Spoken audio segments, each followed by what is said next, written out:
I've been using the Rodecaster Duo for 3 different things recently: recording YouTube videos, podcasting, and streaming, and I've been really impressed. Although I do think it suits some of these tasks better than it does others. So today I'm just going to talk through my experience using it for each of these 3 different things to help you get a bit of an idea of roughly what you could do with the Rodecaster Duo if you're thinking about buying it. And just for context, this isn't a sponsored video, but Rode did send me the Duo just so I could create whatever I wanted with it. All right, so first of all, let's talk about podcasting. And I've been using the Duo to record my podcast with my mate Sanji, which is a online podcast that we record through Riverside. So it's not an in-person podcast, but I'm going to talk about some of the benefits of using the Duo in person, as well as some of the benefits of using it online. So the first big strength, I think, with the Duo when it comes to podcasting is that dual XLR input. So you can use 2 XLR microphones, especially when you're recording in person. And then it's also got 2 line outs that come out the back, and you can use that to monitor the audio for each person in the podcast. So for example, yourself and your co-host, or yourself and a guest, you can both be wearing headphones and monitoring your audio while you're recording live. Plus there's another 3.5mm port that comes out the bottom that a third person can use to monitor everything that's coming through the Duo. So in that sense, it is really like a mini podcasting and recording studio. It's ideal for podcasting, especially when you start to bring in the extra features like the inbuilt EQ. And I think that's one of the biggest strengths when it comes to podcasting for the Rodecaster Duo. So if I tap on this button here, you can see that for my current microphone, I've got a preset selected, which is the pod mic. Now I'm not currently using it because I don't use it when I'm recording YouTube videos, but every time I'm using it for podcasting, I'll always have this preset turned on. I can just turn that on there, and that adds a whole bunch of processing effects. Things like high pass filters, de-essers, noise gates, compressors. There's a whole bunch of different EQ effects that this preset automatically applies that just make your microphone sound the best quality it possibly can. And this is a huge benefit for podcasting, in my opinion, because it just takes out so much extra work in post having to EQ your audio. And the cool thing is, no matter which microphone type you've got, there's a preset for it. So there's Broadcast, Procaster, NT1. There's even like a preset for the Shure SM7B, which is a super popular podcasting microphone. Or if you've just got a generic, there's like condenser presets, dynamic presets, instruments. You can even connect wireless microphones that are from Rode. But again, having your EQ all done while you're recording is just a huge time saver, especially for long form podcasts where you're recording for 30 to 60 plus minutes. I've personally found one of the biggest things when it comes to sustainability of podcasting is just making the workflow as easy as possible. So having all of that work done for you while you're recording is just a game changer. The last couple of things that I wanted to talk about that were good, I thought, when it came to podcasting with the Duo was the physical faders, because you can easily not only monitor your audio levels for each person speaking, but you can also adjust the audio levels. So currently I've got 2 XLR microphones plugged in. I've got one here, and then there's one behind me which you probably can't see. But if I turn this one down and turn this one up, I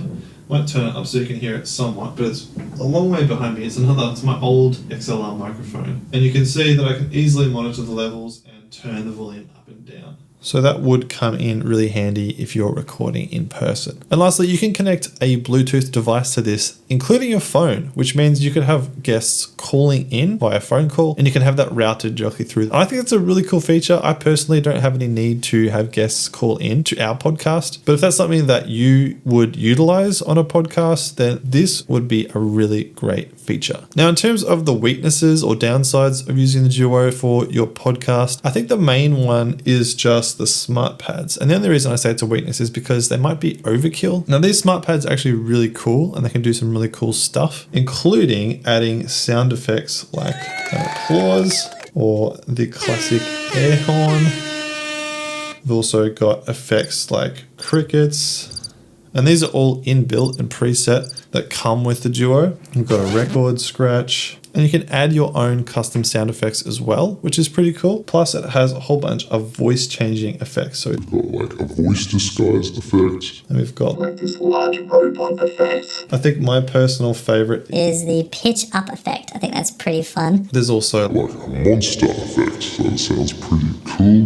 But I think when it comes to podcasting, most people's podcasts is pretty conversational, pretty chill. And so I don't really see a lot of use case for these types of effects in a podcast. You can maybe upload your own intro music and that could come in handy. But aside from that, it could be a little bit overkill, which brings me to my overall thoughts, which is basically just that if you're recording a single mic through a platform like Riverside, for example, the Duo might be overkill. But if you are recording an in-person podcast and you want really good quality audio, plus the ability to be able to monitor it live, either by yourself or with a third person, then the Duo could start to come in really handy. Next, let's just quickly talk about YouTube video recordings. That's the main thing I have been using the Rodecaster Duo for recently. And the reality is kind of a glorified USB interface. So I would say it's probably not the best pick if you're looking for something to be able to record an XLR microphone for a YouTube video recording. I mean, it's handy to be able to see my levels and adjust accordingly. Plus the preamps in the Rodecaster Duo are really nice. It gives you really clean audio. And I've heard from other people who know a lot more about audio than I do that the preamps in the Duo are really high quality. But aside from that, I leave all the processing off because I prefer to do that myself in post and EQ my own voice. And then I don't really use any of the other effects for YouTube video recordings. So overall, if you're looking for a USB interface just to record videos like this, the Duo is going to be overkill and you probably just need a more basic USB interface. Also, if you are interested to find out how I EQ the Rode Pod mic, then I've left a link in the description where I created a video guide on how I EQ the Pod mic in particular, and I could just send that to you in an email. So that brings us to the last thing I've been using the Duo for, which is streaming. Now I do the odd co-working stream just because as a content creator, it can be a little bit lonely working at home by yourself all the time. And for me, I think it might be the best use case for the Rodecaster Duo. And that really comes back to,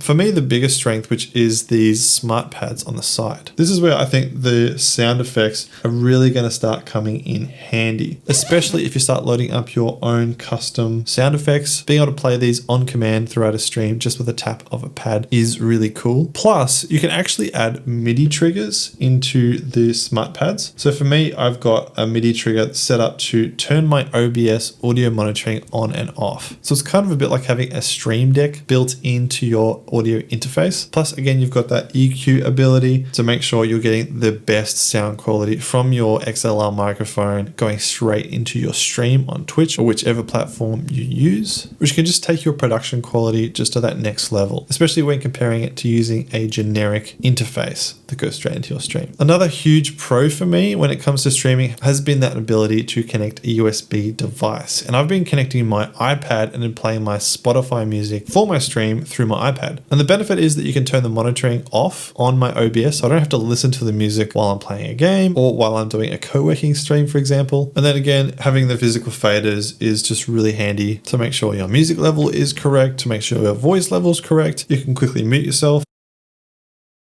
with the mute button, so that's really handy as well. In terms of weaknesses for streaming, I don't really see any. I think this is kind of the ideal interface for a streaming setup because you've got those effects, you've got equalization built in, and especially if you're streaming with two people, I don't see how you can go wrong with the Rodecaster Duo. So that's my thoughts for these three use cases. Let me know what your thoughts are. Would you use the Rodecaster Duo for these three types of things? And if you are thinking about buying some Rode gear, I've also reviewed the Rode Pod mic, which you can check out the video of right here.